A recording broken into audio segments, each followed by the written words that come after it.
मतरन ऊंची दिलवा नेहुरी गोड़ा कैसे के लागी हो। मतरन ऊंची दिलवा नेहुरी गोड़ा कैसे के लागी हो। निहुरात ए मैया लचके कमरिया, निहुरात ए मैया लचके कमरिया, बैठत भींजे चुंदरिया नेहुरी गोड़ा कैसे के लागी हो।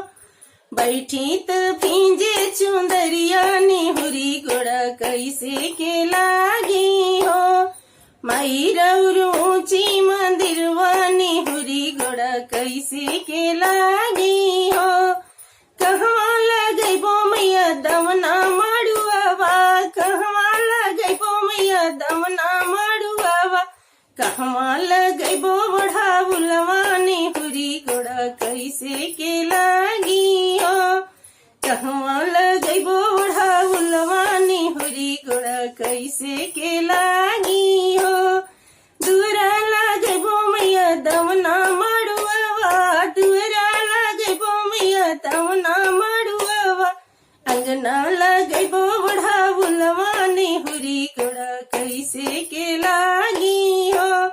अंगना लगैबो बढ़ाउलवा नेहुरी गोड़ा कैसे के लागी हो।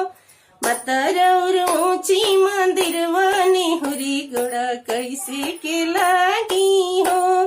माई रौर ऊंची मंदिरवा नेहुरी गोड़ा कैसे के लागी हो।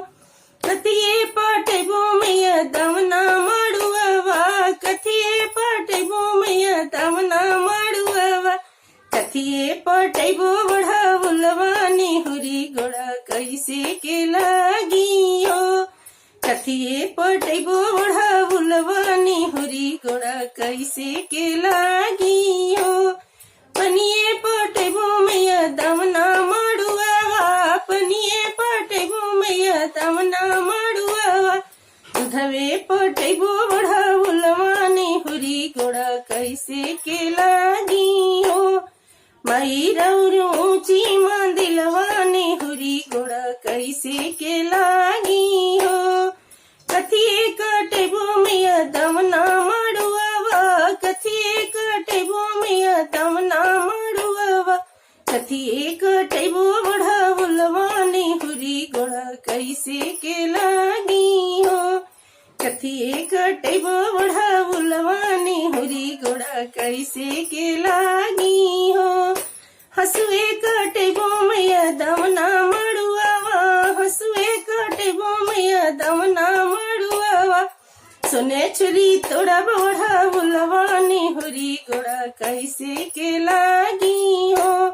माई रौर ऊंची मंदिलवा नेहुरी गोड़ा कैसे के लागी हो। माता रौर ऊंची मंदिलवा नेहुरी गोड़ा कैसे के लागी हो। जय माँ।